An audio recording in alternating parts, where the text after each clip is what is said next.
అవమానము చాలా చాలా అంటే మా పరిస్థితులు ఎంత ఘోరంగా అయిపోయినాయి అంటే స్పృహ తప్పి కోల్పోతే కూడా కనీసం మహిళా పోలీసులు కూడా మమ్మల్ని పట్టించుకొని వైనం మీరు అందరూ చూశారు.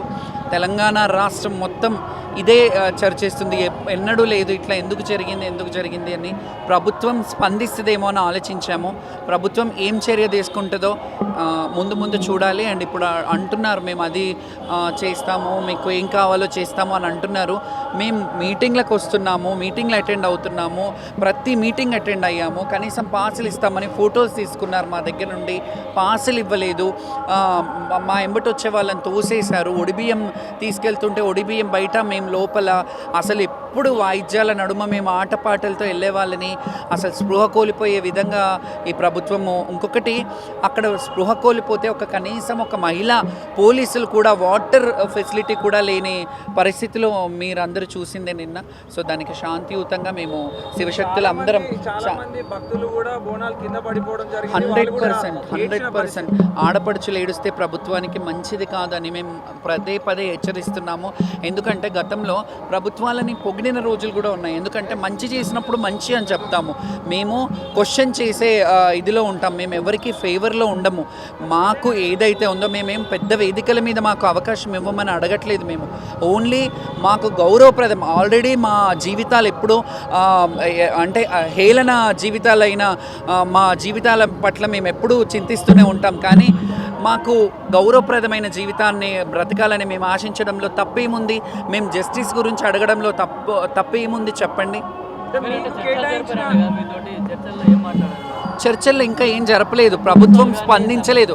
హాస్యాస్పదమైన విషయం ఏంటంటే ప్రభుత్వం కనీసం స్పందించలేదు దీనిపైన. ఒక్క మినిస్టర్ కానీ, ఒక్క ఎమ్మెల్యే కానీ, ఒక్కరు కానీ మాట్లాడలేదు దీని మీద. అది సిగ్గుచేటు. ఇది పోనీ సరే, ప్రభుత్వం వాళ్ళు చెప్పలేరు, మరి అపోజిషన్ వాళ్ళు కూడా కనీసం దీని మీద నోరిప్పట్లేదు. ఒక ఆడపిల్లలకు, ఒక జోగినీలకు అవమానం జరిగితే రాష్ట్రం ఏం బాగుపడుతుంది? తలసాని గారు మాట్లాడారు, 100% ఆయన మాట్లాడారు. మేము మాట్లాడతాం, శాంతియుతంగా చేద్దాము, మీరేమీ స్టెప్ వేయకండి అని చెప్పారు. యాక్చువల్లీ చాలామంది రావాలి ఈరోజు. సో మేము ఈరోజు రంగం ఉంది కదా అని చెప్పేసి సరే వచ్చాము. ఇంకా సామూహికంగా శాంతియుతంగా మేము మా ప్రొటెస్ట్ తెలుపుతాము. దీని మీద వాళ్ళు ఎలా స్పందన ఉంటుందో దాని తర్వాత మేము ఏం చేయాలో చేస్తాము. 100% అదే టైంలో వచ్చాము.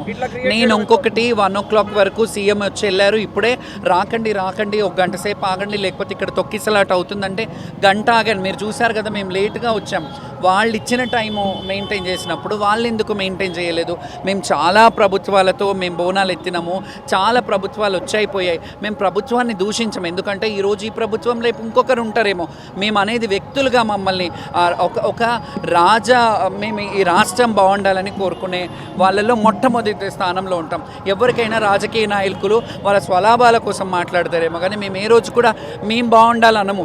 ఆ సర్వేజన సుఖినోభవంతో అందరూ బాగుండాలని చెప్పి కోరుకునే మాలాంటి వాళ్ళ మీద పోలీసులు ఇలా జులుం చేయడం. ఇంకొకటి, మీరు ఇప్పుడు చూడండి, మొన్న అమ్మవారి రథోత్సవం రోజు బలకంపేటలో ఎవరన్నా మనుషులు ఉన్నారా?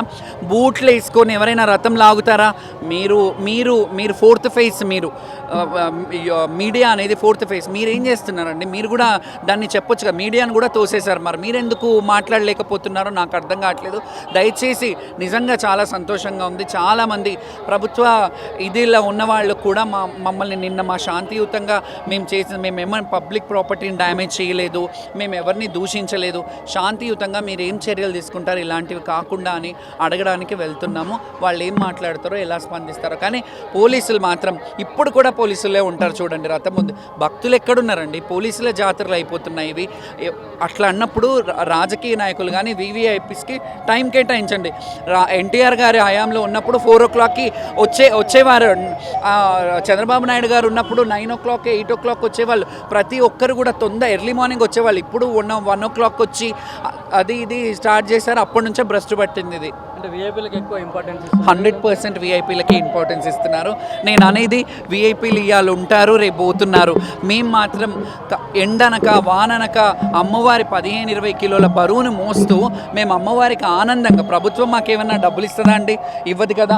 మా దండలు, మా ఖర్చులు, మేము ఇప్పుడు లక్షలాది మంది జాతరకు వస్తారండి, మా మీద ఎగబడతారని మేము బౌన్సర్లను పెట్టుకొని ఇవన్నీ ఎందుకు చేస్తాం? మాకు ఏం అవసరం ఖర్చులు పెట్టుకొని? అంటే కల్చర్ని రిప్రజెంట్ చేయాలి, భావి తరాలకు బోనాల పండుగ విశిష్టతని తెలపాలి. మనకేమున్నాయండి? బోనాలు, బతుకమ్మనే మన తెలంగాణ గడ్డకి ఒక ప్రతిష్ట ఉన్నది. బతుకమ్మ కూడా వెరీ ఆఫ్టర్ తర్వాత చాలా తర్వాత మోర్ దూరంలో బతుకమ్మ జరిగింది. కానీ బోనాలు అనేది చరిత్రలో నుంచి ఉంది.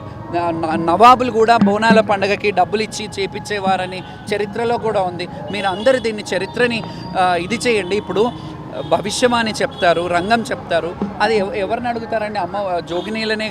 జోగినీనే కదా ఆమె, అమ్మవారు వచ్చే కదా చెప్పేది. అమ్మవారు వచ్చి చెప్తుంది. ఇప్పుడు మాతోనే రెవెన్యూ జనరేట్ అవుతుంది. మేము ఒడిబియ్యం తెస్తలేమా, కొబ్బరికాయలు తెస్తలేమా, చీరలు తెస్తలేమా? మేము అమ్మవారిని ఆవహించుకొని భక్తులకి మీరు బోనం చేయండి, మీరు బోనం చేస్తే మంచిది. గతంలో ఇన్ని బోనాలు వచ్చేవా? చాలా తక్కువ బోనాలు ఉండేవి. లోకల్ వాళ్ళని కూడా ఎక్కడ పడితే అక్కడ బంధించేసి, లోకల్గా మా శిష్యులు ఉంటారు ఇక్కడ, ఇటు సైడు అటు సైడు, మన నల్లగుట్ట, మరి ప్యారడైస్, ఇక్కడ నుంచి వచ్చే వాళ్ళు ఉంటారు. అందరికి ఒకటే వే పెట్టారు. ఈ వేని అసలు వీఐపీల వల్లనే ఇదంతా జరిగింది.